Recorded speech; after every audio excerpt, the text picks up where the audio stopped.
Olá, meus queridos alunos do 7º ano, mais uma vez aqui para dar continuidade à aula.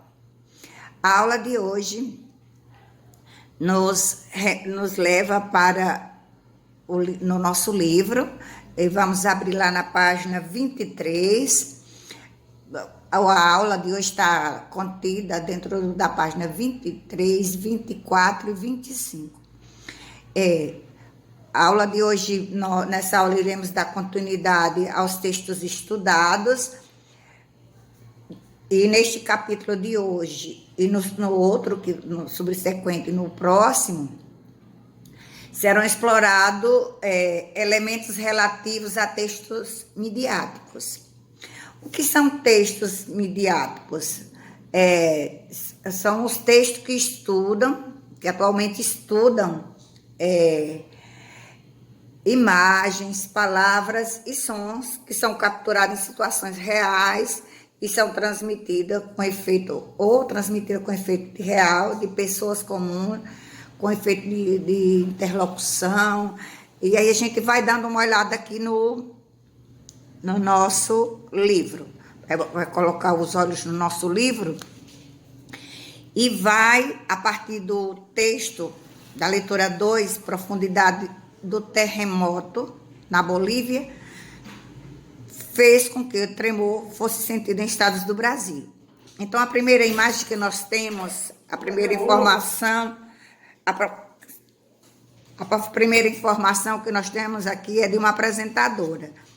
A apresentadora, embaixo está escrito, imagem da âncora Natália Assis. O que é a âncora? A âncora é aquela que dá a sustentação. Um navio, para ancorar em determinado lugar, tem que jogar a âncora. E dentro dos telejornais, a âncora é a pessoa que fica no estúdio. Então, vejam só. A âncora, nesse caso aqui, nós temos Natália Assis. E ela diz que, o que ela diz no estudo, a profundidade do terremoto ocorrido hoje na Bolívia explica que ele foi percebido em vários locais do Brasil, inclusive aqui em Minas Gerais. Então, o jornal está sendo transmitido de Minas Gerais. Aqui em Minas Gerais, de Brasília, a repórter Viviane Abreu explica para a gente o que aconteceu. Então, Viviane Abreu é a jornalista que vai fazer um lead da notícia. O que é o lead da notícia? É a informação básica para que as pessoas saibam o que é que vai passar na reportagem, a informação básica. Então, ela vai dizer assim, Viviane Abreu, a repórter da voz, a repórter está em off. Quer dizer, a repórter estava a voz em off. A voz em off quer dizer a voz desligada. Aí ela vai... O tremor foi sentido em diversos prédios de escritório da área central de Brasília.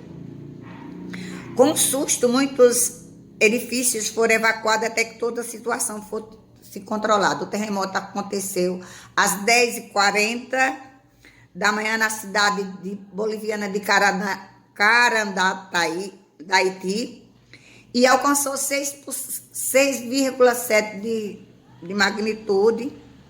Os reflexos foram sentidos no Distrito Federal, em São Paulo, Minas, Paraná e Rio Grande do Sul. O centro do tremor foi a 500 quilômetros de profundidade na Cordilheira dos Andes. Então, a notícia veiculada, e ela continua com a notícia. No corredor de um prédio de escritórios, quanto mais fundo é o tremor, maior é a distância que ele percorre. Por isso, muitos brasileiros, como os que trabalham aqui neste prédio, perceberam o fenômeno, mesmo estando tão distante. os especialistas afirmam que não é motivo de preocupação. Não é possível um terremoto tão longe causar danos aqui. Aí entra alguém por videoconferência. A videoconferência vem de outra pessoa que está em outro estúdio.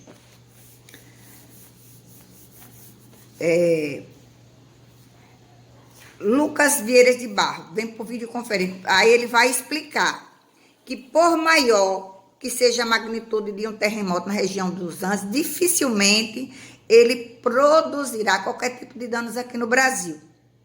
Então, não há por que se preocupar. Aí, se você pergunta, vai ter grande terremoto? Via de regra, após um grande terremoto, acontece o que nós chamamos de abalos secundários, mas esses abalos que são secundários são de menor magnitude, então não serão sentidos no Brasil. Lá na Bolívia pode ser sentido em menor magnitude, mas aqui no Brasil, pela distância, não será sentido. Aí vai acontecer uma entrevista com uma pessoa comum, uma pessoa que estava num local onde aconteceu, aqui no Brasil, no caso Minas Gerais, onde o abalo foi sentido com mais visibilidade, né? Aí a entrevistada em um escritório, as mesas balançaram, a gente ficou com a sensação de estar tonta. Mesa, cadeira, tudo ficou balançando como se tivesse solto. E aí, quando passa essa informação, volta de novo para a âncora, aquela que está no estúdio, comandando o jornal. E ela vai dizer: não houve até agora registro de danos ou vítima por causa do terremoto de hoje aqui em Minas. O terremoto foi sentido em Belo Horizonte, Araxá e também em Uberlândia. Vejam só. E aí, o texto foi realmente claro, né? De forma que todos, se nós estivéssemos em sala de aula, nós teríamos que fazer uma reprodução desse texto, como se os alunos fossem os jornalistas e as pessoas comuns também participassem. Faríamos a reportagem dessa página ao vivo, como um telejornal. Mas, como a gente não está podendo, a gente leu e a gente vai entender agora, a gente vai refletir sobre o texto através da situação, né? Das características que são típicas aos apresentadores de um jornal de TV. Aí, a pergunta de número 1 quais características da situação de comunicação apresentada são típicas de um jornal de televisão? Aí é que a gente viu o âncora no estúdio, uma repórter lá no local, transmitindo a reportagem, uma pessoa que entra em videoconferência e uma entrevistada pelo próprio jornal. Então, a pergunta está se referindo àquilo que a gente ouviu agora, a explicação. A linguagem que eles usam é muito clara para que todos possam captar as informações, né? E refletindo ainda sobre o texto, que parte do texto tem a mesma função de um lead? Justifique sua resposta. E aí eu também andei falando sobre qual parte tem a função de lead, dentro desse contexto, desse texto que informa sobre o terremoto.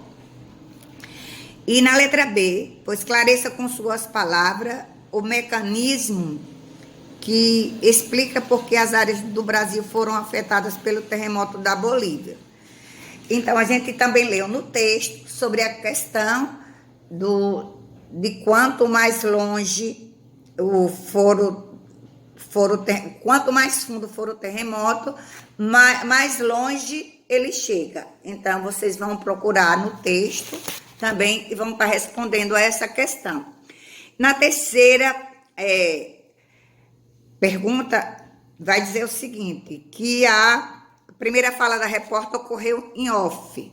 Em off quer dizer que ela estava desligada. Off, quando eu estou desligada. Off tem outro significado. Ela estava em off aguardando a fala da outra repórter. Fica em off. Aí, veja uma dessas imagens aqui abaixo. A primeira das notícias, a primeira imagem das notícias, segundo a legenda apresentada no vídeo, foram tiradas de rede social. Na sua opinião, por que foi preciso usar a fonte?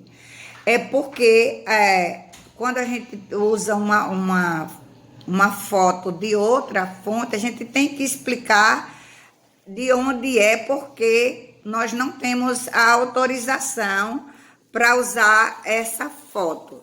Aí, então, como a gente não tem, a gente coloca que aquela foto não pertence, mas vai estar sendo veiculada ali, dizendo de onde veio. E relembre os telejornais que você assistiu ou pesquise sobre eles. A colaboração do público para a produção das matérias jornalísticas tem sido comum? Justifique sua resposta. No meu entendimento, eu acho que sim. Estou dando a resposta até da pergunta, porque é uma resposta pessoal, porque muitas pessoas, quando ocorre determinado fato, tem pessoas que presenciaram e que dão seus depoimentos, fazendo com que a notícia se torne verídica, explicando como ocorreu. Durante a fala em off, a notícia, enquanto a repórter não estava aparecendo, apareceu na TV esses mapas. O que são mapas? Esses mapas aqui, os mapas são imagens cartográficas. E aqui vem com a primeira imagem, vem com o horário que aconteceu o terremoto lá na Bolívia. A segunda imagem vem mostrando o ponto da Bolívia, a cidade Carandataí, onde ocorreu o terremoto. Vem mostrando a magnitude do terremoto, que é de 6,7. De 6,7. A outra imagem vem mostrando a cidade de Carandataí e também o nome dos estados brasileiros até onde foi sentido o tremor. Lembrando que a reportagem disse que ele teve, em Minas, eles sentiram um abalo e viram as coisas tremer. Aqui, ó, vejam só. Aí a pergunta que relação entre as imagens e a fala da repórter? Aí vocês vão dizer o que elas representam. Você pode, aquele texto multimodal que a gente estudou, que a gente falou sobre ele. E no midiático também usa-se as imagens, como eu falei, usa-se as imagens de fotos e outras mais. Como o mapa contribui para a compreensão da notícia? Aí vocês também já foi explicado. 5. A notícia contou ainda com a fala de um professor do Observatório Sismológico da UNB, Universidade de Brasília. Aí na letra A diz assim: como a fala do professor contribui para a confiabilidade da notícia? Foi que ele disse, foi que ele explicou para que a notícia fosse confiável. Na letra B, a fala foi extraída de uma videoconferência. Qual foi, provavelmente, a pergunta feita a ele para que desse essa resposta? Sobre o que foi perguntado a ele para que ele desse a resposta que está escrita no livro? E na letra C, após a fala do professor, é apresentada a da administradora Mariana Andrade. De que forma o relato dela contribui para a notícia? Também a gente explorou a fala dela. E no número 6, a principal parte da notícia não foi apresentada no estúdio. Como a âncora, a apresentadora do telejornal, anuncia a entrada da repórter, você vai escrever como foi que ela anunciou a repórter. Por que a repórter escolheu falar do corredor de um prédio? Onde foi que aconteceu, onde foi que as pessoas sentiram o abalo sísmico, ou seja, o tremor, onde foi. Então, aí, por que a repórter resolveu falar do corredor de um prédio? E na letra C, a interação entre a âncora e a repórter. Há uma interação. Justifique sua resposta. Aí você vai justificar de acordo com o que você leu. Entre a âncora e aquela que está dirigindo o jornal e aquela que está onde o fato ocorreu. Então, aqui na observação do livro, agora não sou eu que vou falar, vou ler. As notícias precisam ter credibilidade, isto é, gerar confiança no público a respeito do que está sendo noticiado. Para isso, são incluídas falas de especialistas ou de pessoas que acompanham o acontecimento. Com frequência, são usados recursos auxiliares, como fotografias, vídeos, infográficos, mapas e etc., que tornam a notícia mais completa. Esse foi o caso da nossa notícia sobre o tremor acontecido no Chile. Então, meus queridos alunos, estamos encerrando mais uma aula. Eu espero que vocês façam essas atividades. Todas as atividades do livro precisam ser feita e enviada para o Google Sala de Aula. Nós estamos proibidos de receber no WhatsApp. Não adianta dizer assim, não entra, não foi, não. O professor, ele recebe uma orientação e nós somos orientados a não receber ninguém. Porque se a gente abrir brecha para os outros querem. Então, vocês vão enviar.